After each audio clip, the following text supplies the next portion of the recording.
জুলুসের সময় এখন কি ইমাম হুসেন যেমনি কারবালার ময়দানে এত গরম তাপ্ত রোদে ছিলেন, আমরা ওনার শ্রদ্ধা করে আমরা জুলুস বের করছি। যত উনি কষ্ট করেছেন তো আমাদের কষ্ট তো ওনার সামনে কিছুই না।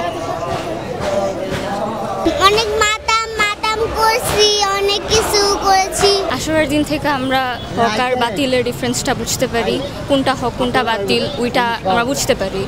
এই যে আশুরা আসতেছে, আশুরা চলতেছে, আশুরা মিছিলটা, এদিক থেকেও আমরা হক আর বাতিল কোনটা, হক কোনটা বাতিল কোনটা ওইটা আমরা বুঝতে পারি, শিখতে পারি। ইমাম হুসেন 10ই মুহররম কারবালায় আমাদের ইসলামের জন্য যুদ্ধ করে শহীদ হয়েছেন।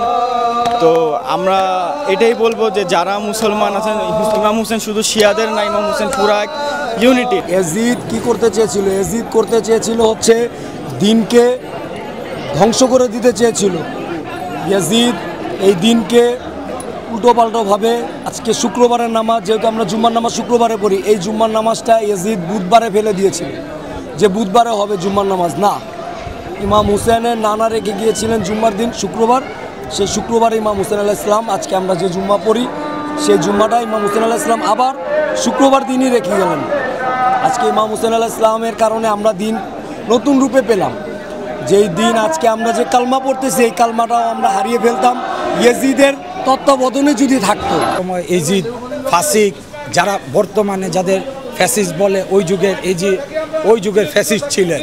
ওই ফ্যাসিস্টের যখন ইসলামের বিরুদ্ধে দাঁড়ালো, তখন একমাত্র ইমাম হোসেন, যিনি নিজের 72 জন আল নিয়ে এবং 72 জন সাহাবী নিয়ে কারবালার ময়দানে আত্মত্যাগ করছেন, শুধু ইসলাম বাঁচানোর জন্য এবং দেখানোর জন্য জুলুমের বিরুদ্ধে কিভাবে দাঁড়াইতে হয়। ভেতরে 11 মাস হককে লুকিয়ে রাখা যায়, কিন্তু মুহররম মাসে বিশেষ করে আশুরার দিন এই হককে আর লুকানো রাখা যায় না, হক সবার সামনে উদ্বোধিত হয়। আশুরা থেকে আমরা যেটা শিখতে পারি, হক এবং বাতিল।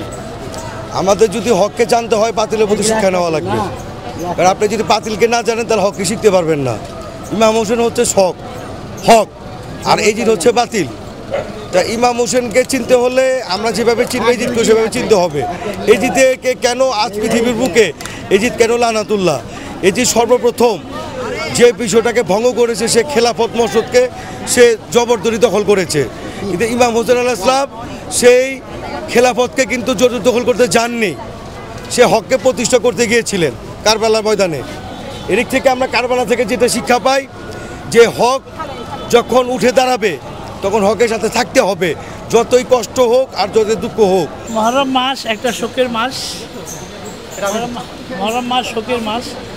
আমার কারবালার ময়দানে 61 হিজরিতে ইমাম হুসেন আলাইহিস সালাম থেকে ইয়াজিদ বায়াত চেয়েছিল যে ইসলাম ধর্মকে, হালালকে হারাম, এবং প্রত্যেকটা ইসলামের যে বিধান ছিল সম্পূর্ণটা চেঞ্জ করে দিতে চাচ্ছিল। আমাদের আজকের উদ্দেশ্য হলো সমগ্র বিশ্ববাসীকে জানানোর জন্য যে আমরা সবাই মিলে আমরা জালিমের বিরুদ্ধে সবসময় দাঁড়িয়ে থাকি। ইমাম হোসেন যেভাবে জালিমের বিরুদ্ধে দাঁড়াইছেন, সেভাবে আমাদের উচিত বিশ্বের যে কোনো জায়গায় যেন কোনো জুলম হয়, কারোর উপর নির্যাতন হয়, আমরা সকলের মিলে, একজন হোক বা সবাই মিলে জুলমের বিরুদ্ধে দাঁড়াবো। আর মাজলুম যারা থাকে, যাদের উপর নির্যাতন হচ্ছে, আপনারা আজকে দেখতেছেন গাজার মধ্যে শিশু বাচ্চাদেরও হত্যা করা হচ্ছে।